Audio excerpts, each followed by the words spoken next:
द्रोण नावाचा एक ब्राह्मण तथागताजवळ आला आणि त्याने त्यांना अभिवादन केले व कुशल समाचार विचारून तो त्यांच्याजवळ बसला. असे बसल्यावर तो द्रोण ब्राह्मण तथागतांना म्हणाला, श्रमण गौतम, मी असे ऐकले आहे की तथागत वयोवृद्ध आदरणीय ब्राह्मणांना अभिवादन करीत नाहीत. ते आल्यावर उठून उभे राहत नाहीत किंवा त्यांना आसनही देत नाही. श्रमण गौतम, हे खरे आहे काय की आपण असे करता? तसे असेल तर ते बरे नव्हे. द्रोण, काय तू स्वतःला ब्राह्मण समजतोस?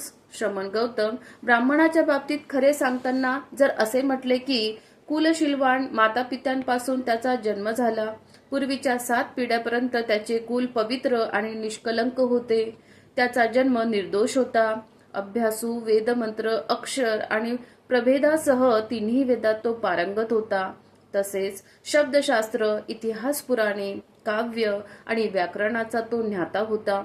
महापुरुष लक्षणाच्या अभ्यासात कुशल व विश्वतत्वज्ञ असा तो होता. तर श्रमण गौतम, माझ्या बाबतीतही हे संपूर्णपणे यथातथ्य ठरेल, कारण माझा जन्म, माझे कुलशील इत्यादी हे सर्व असे आहे. मी विश्वचिंतक आहे. हे द्रोण, जे प्राचीन मंत्र निर्माते, मंत्र रचयिते, मंत्र उद्गाते ब्राह्मण ऋषी, मंत्रधर ब्राह्मण आहेत, त्यांना आपल्या मंत्राची प्रत्येक ओळ, वाक्य व शब्द अक्षरशः ज्ञात आहे. उदाहरणार्थ, अठ्ठक, वामक, वामदेव, विश्वामित्र, जमदग्नी, अंगिरस, भारद्वाज यांनी असे म्हटले आहे की ब्राह्मण 5 प्रकारचे असू शकतात: ब्रह्मसदृश्य ब्राह्मण, देवसदृश्य ब्राह्मण, बंधनयुक्त ब्राह्मण, बंधनभंजक ब्राह्मण व 5 जातीभ्रष्ट ब्राह्मण. हे द्रोणा, ह्या 5 तू कोणत्या प्रकारचा ब्राह्मण आहेस? श्रमण गौतम, मला हे ब्राह्मणांचे 5 प्रकार माहीत नाही, तरी पण मला माहीत आहे की मी ब्राह्मण आहे. आपण आम्हाला धर्मोपदेश करावा, म्हणजे मला हे ब्राह्मणांचे 5 प्रकार समजतील. ब्राह्मणा, तर लक्ष देऊन ऐक, मी सांगतो. ठीक आहे, तो म्हणाला आणि मग तथागत सांगू लागले. हे द्रोण, आता एक ब्राह्मण सदृश्य कसा होतो? हे द्रोण, एखादा ब्राह्मण कुलशीलवान मातापित्यांपासून जन्म घेतो. 7 पूर्व पिढ्यांकडून त्याला पावित्र्याचा वारसा प्राप्त झालेला असतो. जन्माच्या दृष्टीने तो सर्वतः निर्दोष असतो.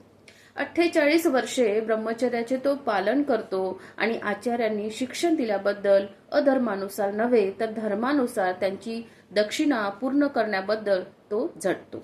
आणि हे द्रोण, धर्मानुसार म्हणजे काय? तर ना शेतकरी, ना व्यापारी, ना गुराखी, ना धनुर्धर, ना राजसेवक किंवा दुसरा कोणताही व्यावसायिक न होता, भिक्षापात्राचा तिरस्कार न करता फक्त भिक्षा मागून तो आपली उपजीविका करतो. भिक्षापात्राचा आदर करतो.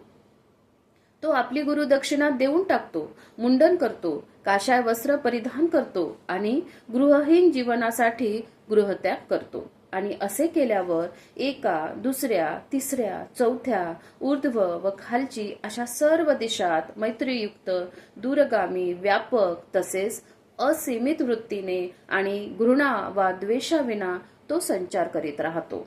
आणि असे केल्यावर तो करुणायुक्त वृत्तीने विहार करतो, मुदितायुक्त वृत्तीने विहार करतो, उपेक्षायुक्त वृत्तीने विहार करतो. दूरगामी, व्यापक, प्रशस्त, असीमित आणि घृणा किंवा द्वेषाविना तो सर्वत्र विहार करीत राहतो. अशा प्रकारे ह्या 4 ब्रह्मविहारात विहार करून मृत्यूनंतर देह विच्छेद झाल्यानंतर तो हितकर ब्रह्मलोकात उदय पावतो. हे द्रोण, अशा प्रकारे ब्राह्मण ब्रह्मसदृश्य होतो.